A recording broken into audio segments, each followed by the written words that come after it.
चलिए आज के इस लेक्चर को शुरू करते हैं। आज हम कुछ अन्य जो विवाह हैं उनके बारे में पढ़ने वाले हैं। इसके पहले हम ऑलरेडी 10 टाइप के जो विवाह हैं उनको देख चुके हैं। आज हम कुछ जो रिमेनिंग है उसको करने वाले हैं। तो सबसे पहले देखिए गंधर्व विवाह। गंधर्व विवाह आप लोगों ने देखा होगा, शादी के कार्ड वगैरह में भी लिखा होता है, यानी कि एक तरह से ये लव मैरिज है, प्रेम विवाह है। तो इसमें कोई दिक्कत नहीं है। क्या है कि इसमें लड़का भी राजी है, लड़की भी राजी है, दोनों अपनी मर्जी से यहाँ पर विवाह जब करते हैं तो उसको गंधर्व विवाह कहा जाता है। तो इसको आपको बिल्कुल अच्छे से याद आ जाएगा। ये कौन सी जनजाति में होता है? ये परजा, जो कि गोंड जनजाति की एक सब ट्राइब है, उसमें ये होता है। तो जैसे ही आप परजा देखेंगे ना तो रज़ा, ठीक है, ठीक है, लड़का भी राजी, लड़की भी राजी। तो रज़ा जैसे ही आप शब्द देखेंगे तो आपको याद आ जाना चाहिए कि ये गंधर्व विवाह की हम बात कर रहे हैं। और गंधर्व का से आपको अच्छे से याद आ जाएगा कि ये एक प्रेम विवाह है। और इसमें जैसे ही पूछ लिया जाएगा कि गंधर्व विवाह कौन सी जनजाति में प्रचलित है, तो आप रज़ा शब्द को ढूंढिएगा कि रज़ामंदी, ठीक है। उसके बाद देखिए सहपलायन विवाह। सहपलायन विवाह में क्या होता है? लड़का भी राज़ी है, लड़की भी राज़ी है, लेकिन इसमें परिवार वाले राज़ी नहीं है। तो ऐसे में क्या करते हैं, लड़का और लड़की साथ में भाग जाते हैं। पलायन का मतलब आप जानते हैं ना, भागना, घूम, ठीक है, जाना, पलायन। तो फिर इसमें वही है, लड़का और लड़की साथ में भाग जाते हैं। तो ये चीज़ है। उसके अलावा देखेंगे तो इसको जनजातियों में उड़हरिया विवाह भी कहते हैं।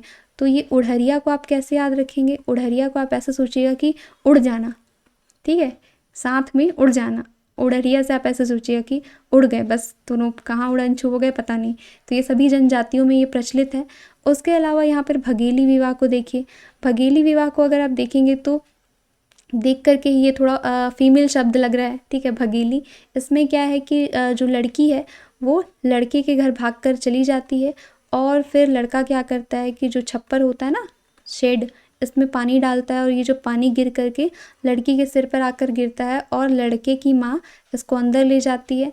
इस लड़की की जो मतलब जिम्मेदारी होती है वो गांव की मुखिया पर होती है।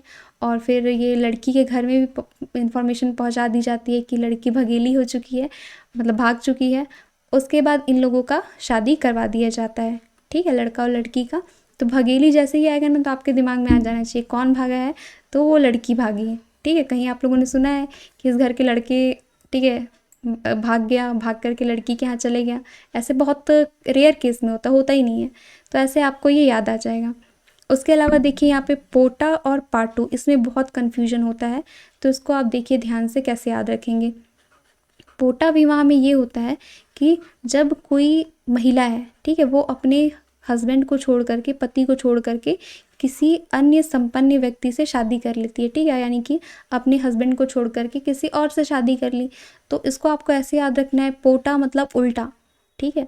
जैसे ही आप देखिएगा पोटा मतलब उल्टा, ठीक है। दिमाग क्या है? घूम गया है, ठीक है, गलत बात है ना। तो फिर ये ऐसे आप सोचिएगा कि दिमाग घूम गया, बेचारी पागल हो गई, तो फिर उसने ऐसा कर दिया, ठीक है। पोटा उल्टा, ऐसे करके आप याद रखिएगा।